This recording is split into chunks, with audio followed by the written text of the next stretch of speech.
नमस्कार. Shalaka foundation keystone school of engineering तर्फे आयोजित वेद इंजिनिअरिंगचे या कार्यक्रमासाठी सर्व पालक, विद्यार्थी आणि प्रेक्षकांचा परत एकदा स्वागत. मी प्राध्यापक यशोधन सोमण. गेले 2 दिवस आपण वेद इंजिनिअरिंगच्या या कार्यक्रमात मेकॅनिकल इंजिनिअरिंग आणि इलेक्ट्रॉनिक्स इंजिनिअरिंग याची माहिती जाणून घेतली. मी तुम्हाला प्रॉमिस केल्याप्रमाणे वेगवेगळे तज्ज्ञ की ज्यांचा इंडस्ट्रीमध्ये 30 वर्षाचा अनुभव आहे, अशा तज्ज्ञांनीच या विषयाची बाजूची मांडणी केली. या संदर्भात तुम्हाला वेगवेगळ्या ब्रांचेस, त्या ब्रांचेसचं भविष्य आणि विद्यार्थ्यांना पुढं उपलब्ध असलेल्या रोजगाराच्या संधी या संदर्भातली चांगली माहिती मिळाली. आज शेवटच्या दिवशी आपण कॉम्प्युटर आणि IT या 2 ब्रांचेस संदर्भातली माहिती करून घेणार आहोत. आजच्या कार्यक्रमासाठी आपल्याला जे तज्ज्ञ लाभलेले आहेत त्यातले एक तज्ज्ञ म्हणजे संग्रामसिंग पवार सर. पवार सर, आपले या कार्यक्रमासाठी स्वागत. नमस्कार. पवार सरांचा अनुभव गेले 25 वर्षाचा सॉफ्टवेअर इंडस्ट्रीमध्ये आहे. त्यांनी सुरुवातीला सिंटेल, पर्सिस्टंट, कॉग्निजंट या कंपनीमध्ये काम केलं. पवार सर सध्या ॲटॉस सिंटेल कंपनीमध्ये कॉर्पोरेट हेड HR आहेत. कार्यक्रमाचे दुसरे तज्ज्ञ श्रीयुत विश्वेश शेटे सर, आपलं पण कार्यक्रमात स्वागत. शेटे सरांनी masters in design from IIT Chennai, त्याच्यानंतर 10 वर्ष टाटा मोटर्स कंपनीत काम केलं. त्याच्यानंतर ऑनवर्ड टेक्नॉलॉजी आणि गेली 15 वर्ष ते TCS ही इंडियातली सर्वात मोठ्या कंपनीमध्ये हेड ऑफ प्लांट सोल्युशन अशा पद्धतीचं काम करत आहेत. तर विश्वेश शेटे सर, आपलं कार्यक्रमात स्वागत. कॉम्प्युटर आणि IT इंजिनिअरिंग या संदर्भात माहिती घेण्यासाठी आपण इथं आलो आहोत. तर आपण कार्यक्रमाची सुरुवात सर्वात पहिल्यांदा विश्वेश शेटे सरांना विचारून करतो. सर, विद्यार्थी हा थोडासा कन्फ्यूज असतो. त्याला computer engineering, computer science, computer application, information technology ह्याच्या संदर्भात माहिती नसते आणि मग कोणीतरी काहीतरी माहिती सांगितली अशा पद्धतीने तो त्याचं करिअर सिलेक्शन करतो किंवा ब्रँच सिलेक्ट करतो. तर या संदर्भात आपण काय सांगू शकाल? राईट. तर पहिल्यांदा आय थिंक 2 ह्याच्यामध्ये आपण डिवाइड करू कोर्सेस. कॉम्प्युटर सायन्स इंजिनिअरिंग आणि IT या 2 मध्ये मी थोडीशी माहिती देतो. तर कॉम्प्युटर सायन्स हा जो इंजिनिअरिंगची ब्रँच आहे ती खूप फंडामेंटल आहे आणि त्याच्यामध्ये holistic computer science related curriculum आहे, ज्याच्यामध्ये तुम्हाला हार्डवेअर, सॉफ्टवेअर या सगळ्याबद्दल इन्फॉर्मेशन दिलं जाते. बऱ्यापैकी कोडिंग असतं त्याच्यामध्ये. IT is more related to IT type, म्हणजे ॲप्लिकेशन ऑफ IT बेसिकली. आणि त्याच्यामध्ये जास्ती भर तुमचा सॉफ्टवेअर आणि ॲप्लिकेशन ऑफ सॉफ्टवेअर ह्याच्यावरती दिला जातो. मला पर्सनली जर विचारलं तर मला नेहमीच फंडामेंटल कोर्सेसकडे कोणालाही मी डायरेक्ट करीन, कारण एकदा तुमचे जर फंडामेंटल स्ट्रॉंग असतील तर तुमचं career always would be better. याचा अर्थ असा नाही की IT खूप आय वोंट प्रिफर IT. दोन्हीमध्ये जर चॉईस असेल तर तुम्ही कॉम्प्युटर सायन्स इंजिनिअरिंग घ्यायला पाहिजे. सर, तुम्ही खूप चांगला पॉईंट सांगितलात. कारण सर्वात महत्त्वाचं, जेव्हा आम्ही स्टुडंट्सकडनं फीडबॅक घेतो तेव्हा असा एक फीडबॅक येतो की IT सोपं आहे म्हणून कित्येक विद्यार्थी इन्फॉर्मेशन टेक्नॉलॉजीकडे थोडासा ओघ जास्त आहे, पण कॉम्प्युटरमध्ये त्याचा बेस चांगला होतोय. तुम्ही सांगितलं त्याच्याबद्दल विद्यार्थ्यांना खूप चांगलं मार्गदर्शन मिळेल. सर, आता दुसरा प्रश्न मी तुम्हाला विचारतो की आत्ता जे आपला पालक आणि विद्यार्थी, हा विद्यार्थी 12वी पासआउट झालेला आहे. प्रत्येकालाच आत्ता वाटतं की मी कॉम्प्युटर इंजिनियर व्हावं, पण ते कॉम्प्युटर इंजिनियर होण्यासाठी त्या विद्यार्थ्यात कुठले कलागुण असण्याची आवश्यकता आहे, याच्याबद्दल आपण काय सांगू शकाल का? जरूर.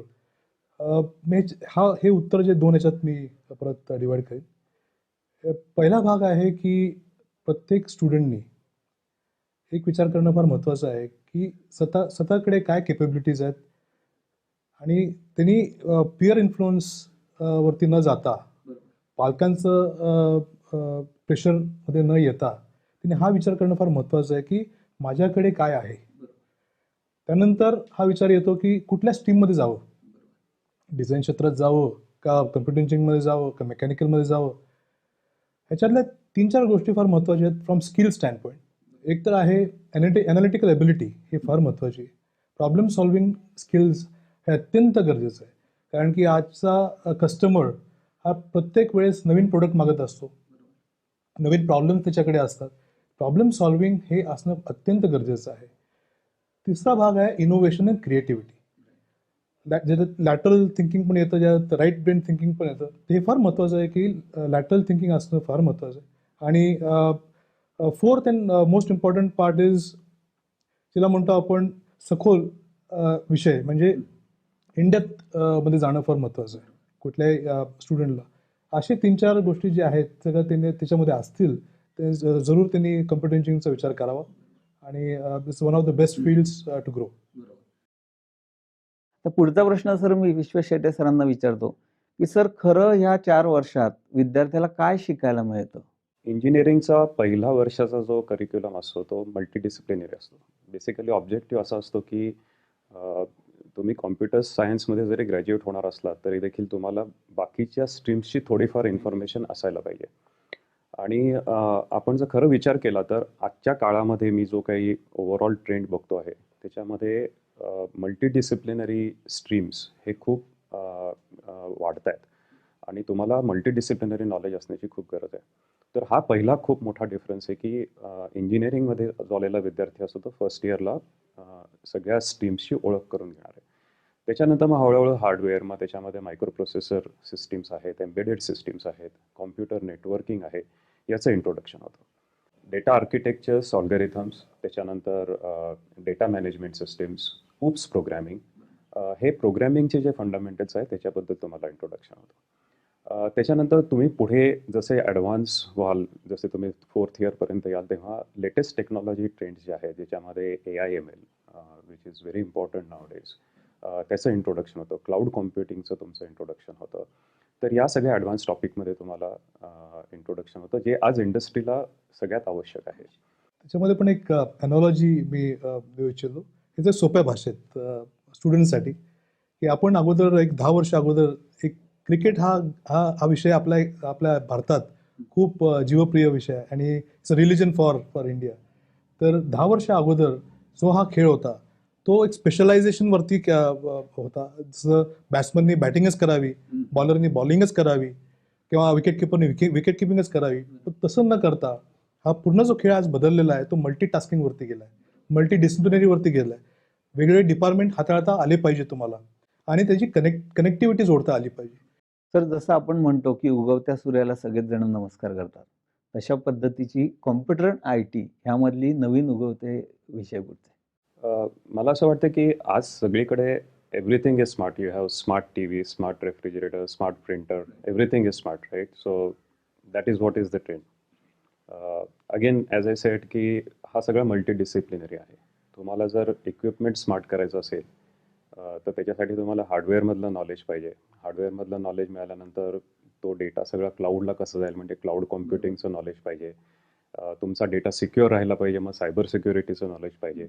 तर हे सगळे कॉम्प्लेक्स ट्रेंड्स आपल्याला आज इंडस्ट्रीमध्ये दिसत आहेत आणि ह्याच्या पुढे जे फ्युचर असणार आहे, आम्ही सुद्धा बघतोय की ज्या रीतीचे प्रोजेक्ट्स आता आम्ही करतोय हे खूप खूप वेगळे झाले आहेत.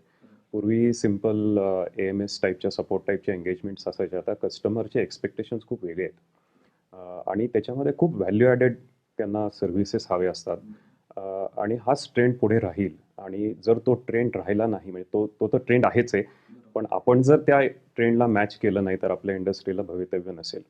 तर हा सगळ्यात महत्त्वाचा आहे की आपण जे आता शिकणार आहोत या कॉलेजेसमधनं, कॉलेजेसना पण हे अडॉप्ट करायला लागणार आहे की इंडस्ट्रीला काय पाहिजे आहे आणि तुम्हाला ते स्टुडंट्स तसे तयार करायला लागतील. आणि गुड पार्ट इज की मी तुमची जे वेबसाईट बघत होतो की त्याच्यामध्ये बऱ्यापैकी इंडस्ट्रियल एक्सपोजर आहेत, इंडस्ट्री ओरिएंटेड प्रोजेक्ट्स आहेत.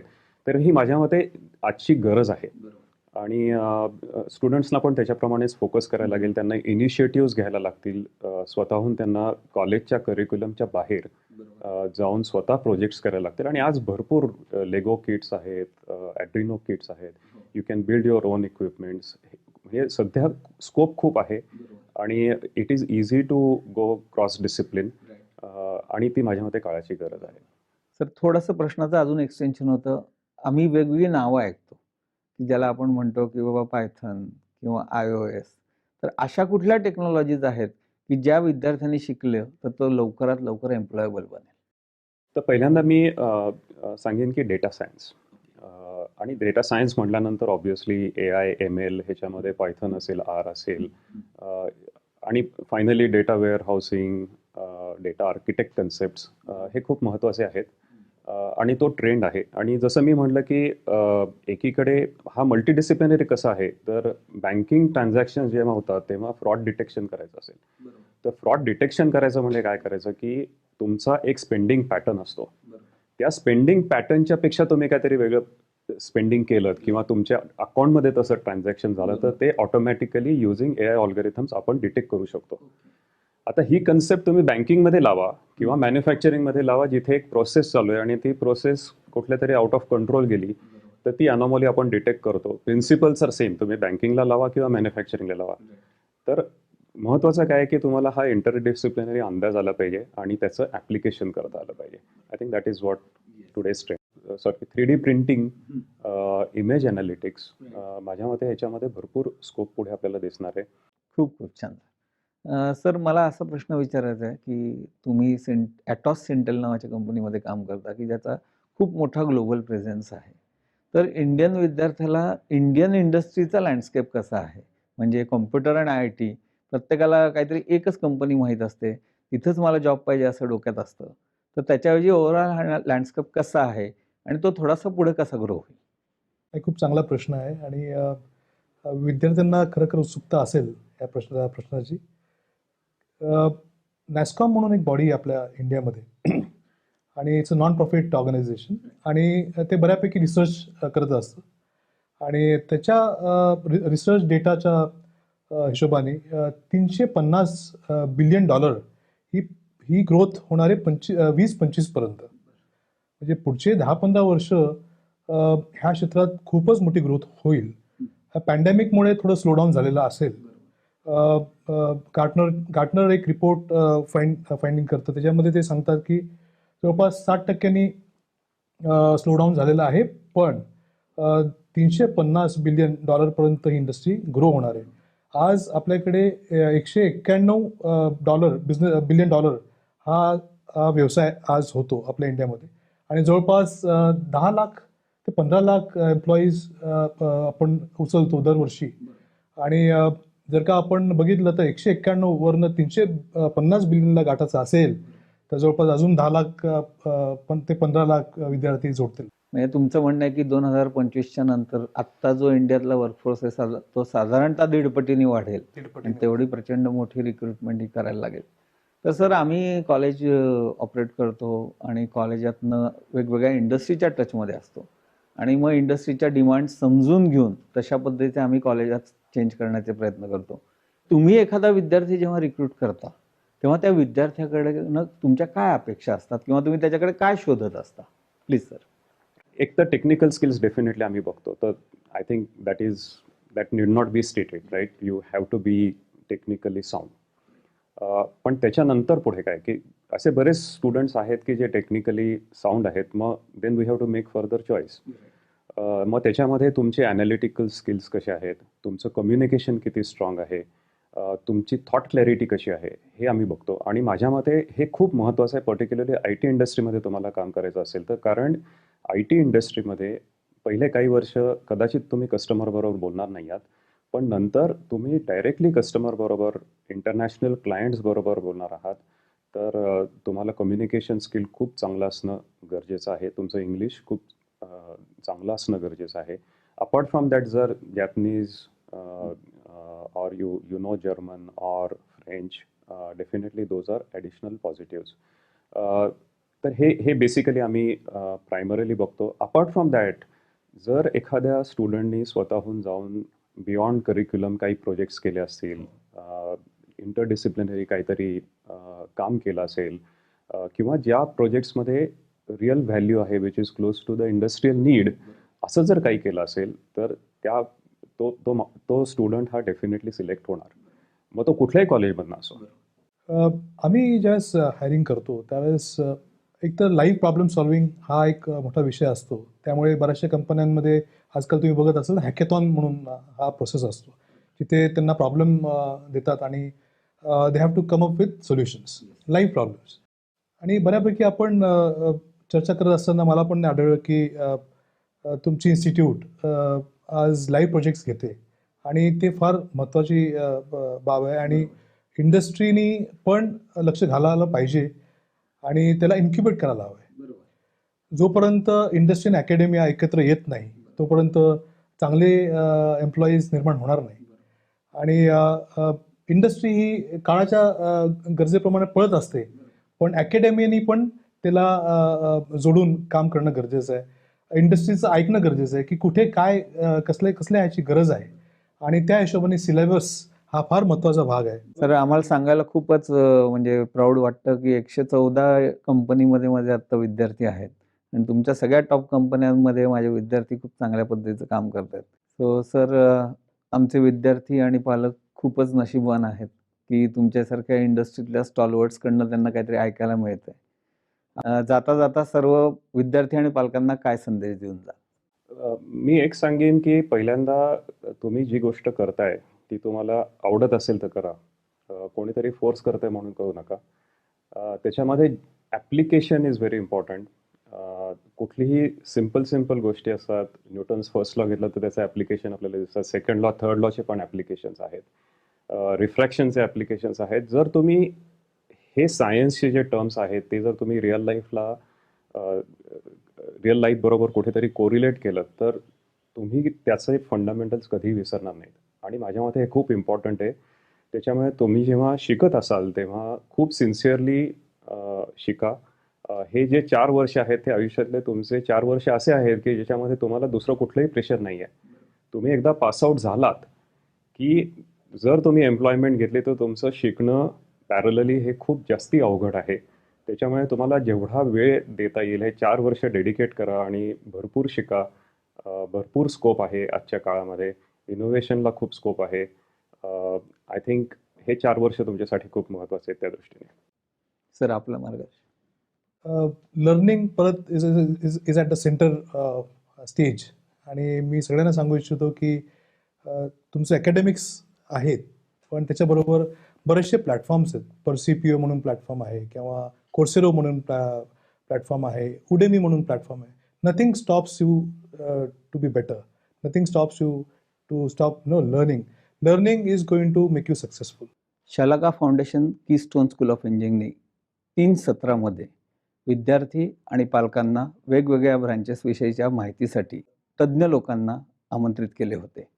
सर्व तज्ज्ञ हे त्यांचा बहुमूल्य वेळ देऊन आपल्या कार्यक्रमासाठी इथं आले. सर्व तज्ज्ञांनी आपल्या अनुभवाची शिदोरी तुमच्यासमोर मांडली. आता ह्या अनुभवातनं मला काय मिळालं हे मी थोडंसं परत एकदा समराईज करायचा प्रयत्न करतो. सर्वांच्या मते सर्वात पहिलं म्हणजे तुमचं करिअर किंवा तुमची ब्रँच निवडताना तुम्ही एक गोष्ट लक्षात ठेवा की कोणाची तरी सक्सेस स्टोरी कॉपी करण्याचा अजिबात प्रयत्न करू नका. दुसरी गोष्ट, प्रत्येक विद्यार्थी ही गॉडची एक्सक्लुझिव्ह एडिशन आहे. म्हणजे त्याला आपण लिमिटेड एडिशन असं म्हणतो. तर त्या लिमिटेड एडिशनला त्याचा लिमिटेड आणि unlimited choice of career select करून द्या. तिसरी गोष्ट, पॅकेजकडे बघण्यापेक्षा 4 वर्ष हे तुम्ही इंजिनिअरिंग एन्जॉय करायला शिका. इंजिनिअरिंग शिकण्याचा प्रयत्न करा आणि मग त्याच्यानंतर कुठलीही कंपनी तुमचं पॅकेज लिहू शकणार नाही. तुमचं पॅकेज हे तुमचं तुम्हीच ठरवणार आहात. त्याच वेळा वेगवेगळ्या तज्ज्ञांनी असं पण सांगितलं की ब्रँचेस ऑफ इंजिनिअरिंग हळूहळू कोलॅप्स होणार आहेत आणि त्या पद्धतीने इंटरडिसिप्लिनरी अप्रोच हा सुद्धा वाढत राहणार आहे. आपण इंजिनियर जरी झालो असलो तरी तुम्ही कंटिन्युअस लर्निंग माध्यमातून कायमच विद्यार्थी राहणार आहात. लाईफमध्ये तुम्हाला प्रत्येक दिवस हा शून्यातनं सुरुवात करायची आहे आणि नवीन पद्धतीने त्या ऑपॉर्च्युनिटीजचा वापर करून नवीन गोष्टी आणि नवीन क्षितिज ही पार करायची आहेत. Keystone significantly contributed in making me the person that I am today. Here I got an exposure to a variety of activities and academics. I am grateful to the faculty and the management for providing me with a blend of knowledge and skill. Along with academics, Keystone School of Engineering has introduced and exposed us to lectures like soft skills and personality development. It is due to that training I am where I am today. It has really helped us to face future challenges. I was amazed to see the fabulous infrastructure which is student friendly. Our teachers are our guides, friends and philosophers in every sector. Being a part of Keystone School of Engineering is a blessing. Enjoying studies with sports, cultural activities and project exhibitions enhances our overall development. We do not only get our bachelor's degree and overall experience of our technical and practical knowledge to withstand among others in different fields for our future endeavor. The main highlight is the method of teaching and the experience they provide. I am fortunate to be the student of Keystone School of Engineering, where I got the exposure to variety of activities along with academics. Thanks to my teachers and management for providing the blend of knowledge and skill. We have been provided with all the essential facilities for our personality development. Also, the faculties and management here takes immense effort to bridge the gap between industry and academics. Yes, this is my keystone. Apart from providing quality education, Keystone has also provided me a free German language course which helped me a lot when I actually came to Germany. Keystone and its entire management team has supported me, has guided me on every step of my career, and this is my Keystone. आज आपण आपल्या इथं आलात. आमच्या विद्यार्थ्यांना तुम्ही खूप चांगलं मार्गदर्शन केलं. तुमच्या अनुभवातनं आमचे पालक काहीतरी सुंदर गोष्टी घेऊन जातील आणि त्यांचं करिअरचं चांगल्या पद्धतीचं ब्रीफिंग आणि चांगल्या पद्धतीचं शेपअप करतील अशी आशा मी बाळगतो. खूप बिझी शेड्यूलमधनं आमच्या रिक्वेस्टला तुम्ही इथं आलात त्याच्याबद्दल खूप खूप धन्यवाद. धन्यवाद सर. धन्यवाद.